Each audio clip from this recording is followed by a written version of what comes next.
Lalaki sa Cebu City binaril patay habang natutulog.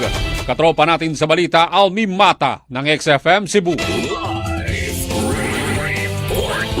Patay ang isang lalaki matapos pagbabarilin sa sitio sa Mayo, Barangay Loriga, San Miguel, Cebu City kaninang madaling araw, Mayo 13. Kinilala ang biktima na si Wilson Opura Canonigo alias Rexon, 27 anyos, walang trabaho at residente na nasabing lugar.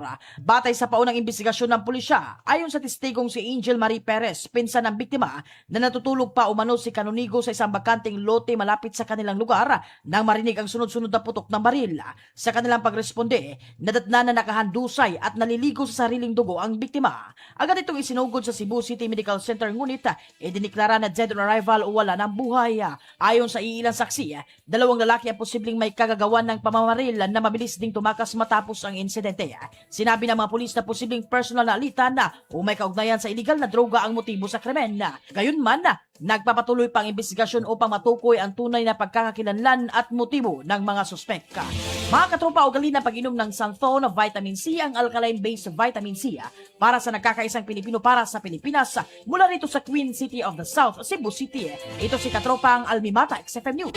Santhon Plus Gold, mapalit sa mga butika sa inyong lugar.